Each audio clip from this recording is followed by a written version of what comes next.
At any rate, we're so delighted to have for our last meeting of this year, this 09-10 year, a very good friend. And you know that not only a good friend, but a member. His dear bride is with us also. And we're triply honored because in addition to the fact that Ward Harrington for many years had Grove booksellers, right? Grove booksellers? Grove Antiquarian. Still have it. Still have it. Not only was that just a place to go for some of the greatest stuff you've ever seen, but is a scrupulous researcher, has done absolutely spectacular work on the main areas of his interest, Glenn Curtis and several other areas, has shared with us several times information on different areas of his interest, and he not only is a fountain of knowledge, but continues to come up with some of the greatest material that I have ever seen, and hopefully that you have ever seen.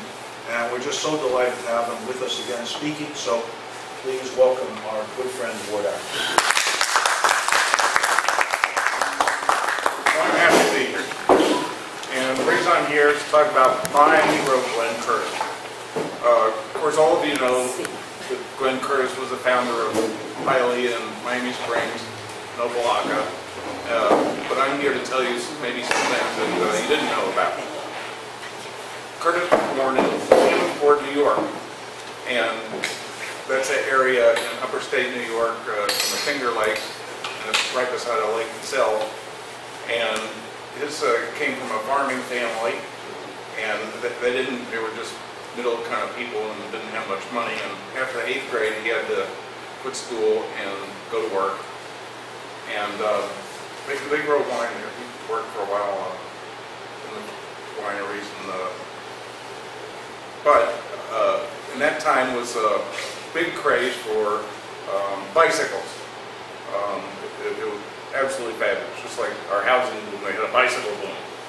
And he loved bicycles and loved tinkering in bicycles and got into racing bicycles and decided to open up a bicycle shop where he could fix bicycles and sell bicycles.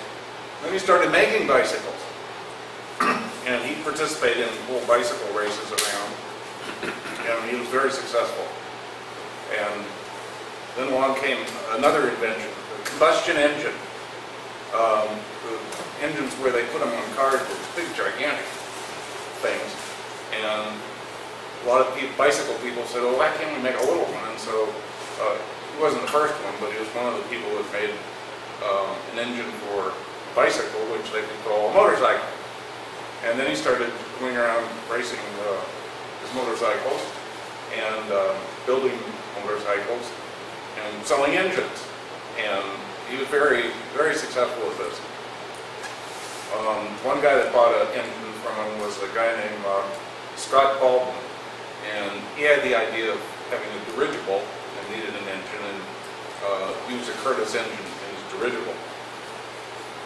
Anyway, the height of his motorcycle career was in 1907. He set a world speed record at Ormond Beach of 136 miles an hour in motorcycle. There's a little teeny picture over here in this cover of the book, where he was the fastest man alive at 136 miles an hour. And he remained holding the motorcycle record the entire rest of his life. Nobody ever beat him. And it was only 4 years later that somebody in an automobile went faster than that and took away his title of fastest man in the world.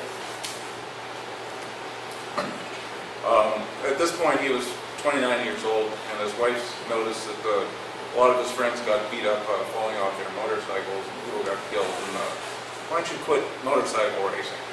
He said, well, okay, I guess so. I'm 28 years old. I've decided that I'm going to get interested in aeroplanes. Something safe. Something safe. One guy that bought a motorcycle engine from him was Alexander Graham Bell. Bell had a lot of interest in inventing after the telephone, and one of them was the idea of kites. It never worked quite out, but he spent a lot of time on it. He wanted an engine put on a kite to fly his kites, and so that's how he got to know Glenn Curtiss. And he decided, Bell decided he needed help with this aeronaut stuff, and so he got together a group of 3 or 4 guys to be in a little association, and they'd help him and he'd help them. And so the first guy made a whole airplane. It didn't do too well. And the second guy did. And then Curtiss made the 3rd airplane for this group, and it flew. And at this time, the Scientific American magazine had a prize that was offered if you could go a mile in a airplane. There were these guys, the Wright brothers, who claimed to have flown in an airplane, but they only went like 127 feet. You could throw a stone 127 feet, and it didn't fly. You know? But anyway, people figured if you could go a mile, you were flying. So they announced they were going to have a public demonstration of flying on the 4th of July, 1907, in Hammondsport, New York. And up came everybody from New York City. Newsreel cameramen and Scientific American people to measure the course and judge and everything. And indeed, he flew more than a mile and won the big trophy. Didn't get any money. Bell himself couldn't be there. He had to be somewhere else. But his daughter was there, and his son-in-law, of all people, David Fairchild. And this is incidents mentioned in one of Fairchild's books, that he saw that this was the first public flying that any human ever saw. All the Wright brothers flying was done in secret, and nobody ever saw it. Anyway, at this time, his friend Baldwin comes back to him and says, I need help with your engine. Can you come help? And I'm showing this off to the Army. So he goes out to a demonstration in Virginia to show this dirigible to the Army, and they fly it around some, and the Army decides to buy it. And this is the first flying thing bought by the United States government, a dirigible with a Glenn Curtiss engine in it. And after they're done, Curtiss says, "You know, it looks like fun flying that thing. Can I try it out?" Sure. He gets on it. He flies around himself, all by himself. Solo is the first guy.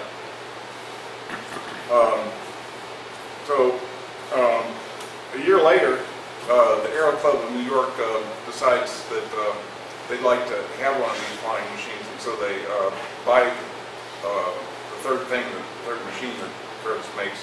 And this is the first public sale